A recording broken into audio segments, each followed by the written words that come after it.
새벽에 하나님께서 우리에게 주시는 말씀은 잠언 3장 3절로 4절의 말씀입니다. 인자와 진리가 내게서 떠나게 하지 말고 그것을 내 목에 매어 내 마음판에 새기라.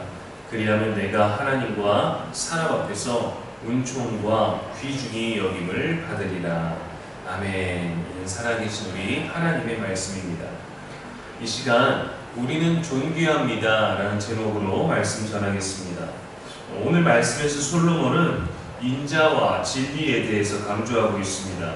인자와 진리가 떠나지 않게 하며 그것을 내 목에 매며 또 내 마음판에 새기라고 권면하고 있습니다.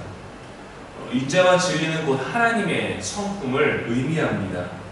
하나님의 자비하심, 공의로우심, 또 은혜로우심, 신실하심, 영원하시고 변하지 않으심을 나타내는 것이죠.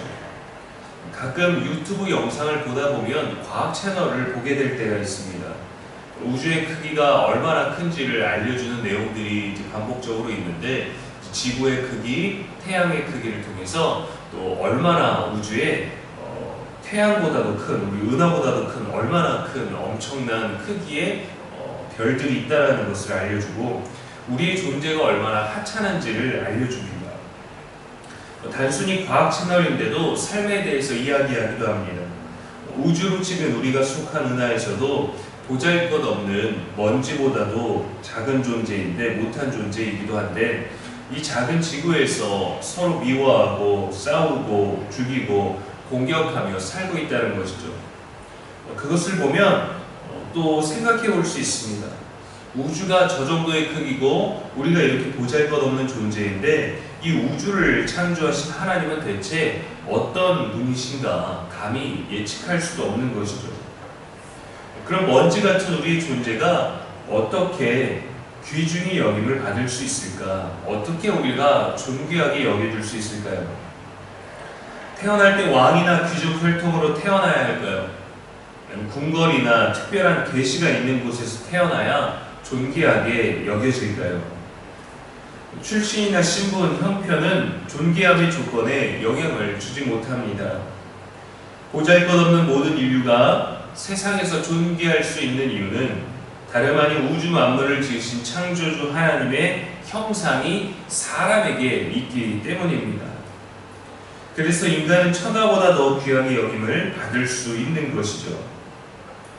세상을 창조하신 이가 알려주는 이 귀한 사실을 소중하게 생각하지 않습니다.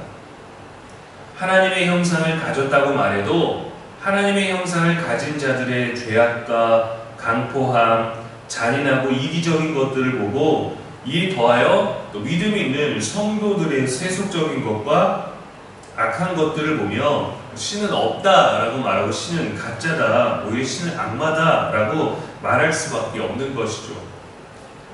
하나님 거룩한 성품 앞에 겸손히 나와서 타인을 모두 존귀하게 여기는 것이 아니라 눈에 보이고 손에 쥘 수 있는 물질과 권력으로 스스로를 존귀하게 만들려고 합니다.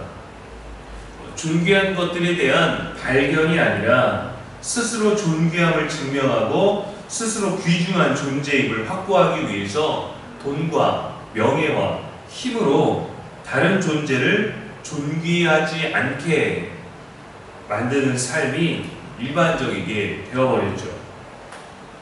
그래서 우리는 삶의 본질, 존재의 본질과 가치를 말씀을 통해 기억해야 합니다. 우리의 존재는 소유가 아니라 하나님의 형상을 닮은 자체로도 귀한 것이기 때문입니다. 모두가 귀한 것입니다. 귀한 모두가 악한 길로 가지 않기 위해 솔로몬은 하나님을 아는 지혜를 강조하고 있는 것이죠. 오늘 3절 말씀에 인자와 진리, 하나님의 성품, 하나님의 말씀이 떠나지 말게 하고 그것을 내 목에 매라고 했습니다. 하나님의 성품으로 목을 두르라는 걸까요? 아니면 목숨을 다해서 죽기까지 지키라는 것일까요? 구약 전승에 따라 유대인들에게는 테필린이라는 전통이 있습니다.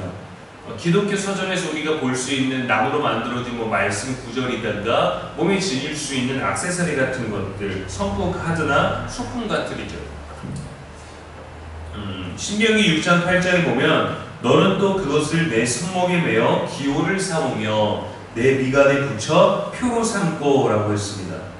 말씀을 새기라는 것에 모세 오경에서는 손목에 대고 미간에 붙이라고, 손목에 매고 미간에 붙이라고 합니다. 이 말씀을 전승을 따른 것이죠. 작은 사각형 모양의 좀 육면체 모양의 나무로 만들고 그것에다 가죽끈을 연결해서 거기에 성경 구절을 새기고 손목에 이제 묶어서 손등에 들고 다니면서 수시로 말씀을 보거나 머리에 감아서 정말 미간에다가 두고 그 말씀을 보거나 했습니다. 그렇게 말씀을 몸에 지니고 다니면서 기억하라는 것이죠. 몸이 이상하게 문신으로 새길 수 없고 또 말씀을 새겨서 때마다 성경 구절을 몸에 지니고 다니는 것입니다. 그렇게 테필린이라는 것으로 말씀 그대로 손목에 매어 기호를 삼고 내 미간에 붙여 표로 삼아라 라는 것을 지켰죠.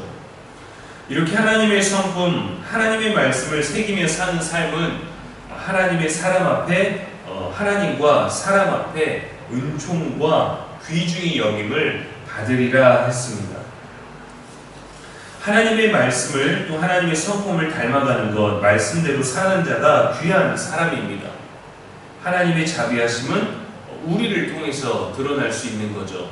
우리를 통해서 하나님이 드러날 수 있는 방법은 우리가 말씀대로 사는 것입니다. 여러분의 삶의 흔적에 하나님의 성품이 새겨지기를 소망합니다.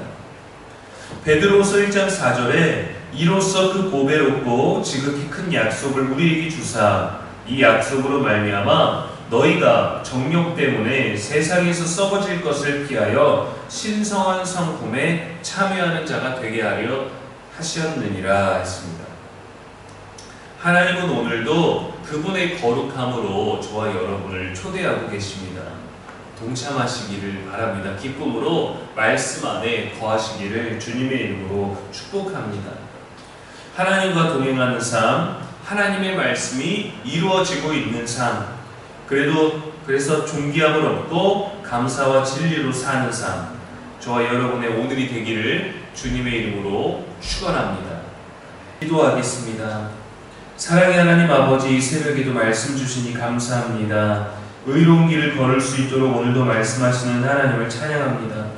하나님을 닮고 싶습니다. 하나님과 동행하고 싶습니다.